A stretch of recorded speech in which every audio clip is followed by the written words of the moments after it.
is, going into his background, he was made. And what I mean by that is he was made into the type of person that he is then and now.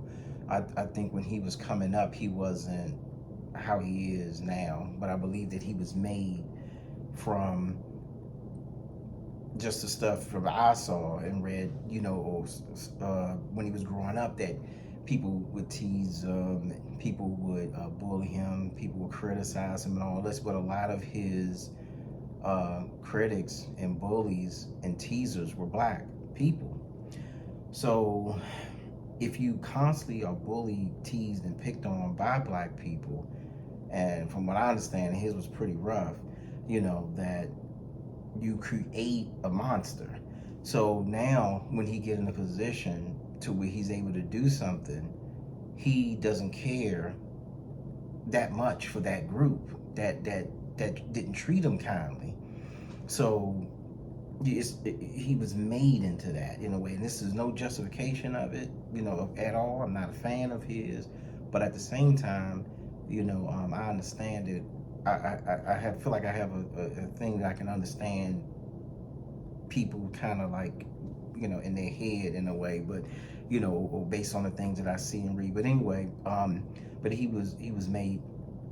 Of course, he a lot of stuff. You got to think. What I'm saying? He was teased as a kid, which I remember when Clay King brought up in the book about, the kids used to tease him, call him ABC, which was America's blackest child. Other black people would go into his office and talk about him, do stuff. He was accused by Anita Hill, of the which was a black woman, of sexual harassment when he was going for his to become a judge. Also, I remember, going through all that. I remember actually one of the people who was really against him and giving him a hard way to go was Biden, back then, when he was trying to get in, office, and they asked him, and he said, well, look, it's worth my life. I remember he was getting a lot of death threats. He mentioned all of that, and he said that, yeah, it's worth my life to go in there. Like, hey, like, what difference does it make? I'm gonna just keep being the same thing, or I'm gonna make a change. But that's a whole other thing. But actually, it reminded me of something else on the sense of like business when it comes to dealing with when it comes to Democrats, Republicans, politicians in general, and it made me think about MLK, because of course, Martin Luther King Jr. and Sr., Martin Luther King's father, they were Republicans. And Martin Luther King Sr., he was initially endorsing Nixon, and he was endorsing Nixon, and what and he was like against Kennedy. I mean, I know it's probably hard for y'all to believe this, but Martin Luther King Sr. father was a Republican, and he was against Kennedy. He wanted Nixon. That's how a lot of the Republican, a lot of black guys, a lot of black people down south was it during that time. They were voting Republican. So he was pushing for Nixon, but the thing that changed it was Martin Luther King had got locked up, and it was a problem because he was locked up. They was moving him around. It was getting unsafe, and it was a lot of rates. They was going to throw him in, and they was moving to a wild jail. So it was going to be a thing where it's like, the guards, the prisoners, they already wanted them. They could easily put a hit out on them, and then that'd be it in prison. So Coretta Scott said, screw it.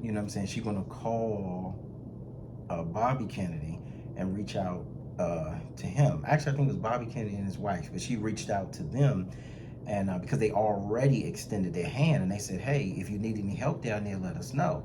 And then she said, you know what, I'm calling. And MLK Senior didn't want her to do it. She called anyway, and I reached out to them, and Bobby went to work for him, and he made some made some calls, made some moves, and got Martin Luther King out of there. Because it was real crazy down there. So he had to get him out, and Coretta made that move to get him out through Bobby. And after that, then Senior came around and said, you know what? I'm a Republican, but if Kennedy can do this for my son and he's willing to help us and actually do something, then I'm gonna vote for him. So it made me think about it because it was in the deal.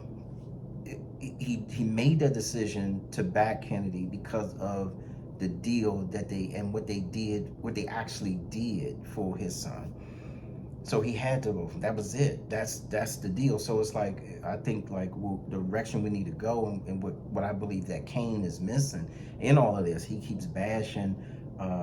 He's picking out the worst of the Republican grifters, as he said, or the worst of the bunch, and highlighting them and saying this is what they did. This is all these things, and it's like, yeah, you're always gonna have bad people or people that do the wrong thing, you know, in any group, Democrat, Republican. But anyway, he's highlighting the Republican drifters, but it's in the deal. He's not focusing on, you gotta, what are you gonna actually get? What are you gonna actually do? And that's the thing, just like the Democrat, he's not focusing on what he's getting from the Democrats. He's bashing everything Republicans. I know that's what the book is about, but he's not saying how is he benefiting from doing this? What is he getting from the Democratic Party? He's not getting anything. He's just bashing one side and not getting anything from the Democrats. But anyway, that's just a part of the, in my opinion, you know.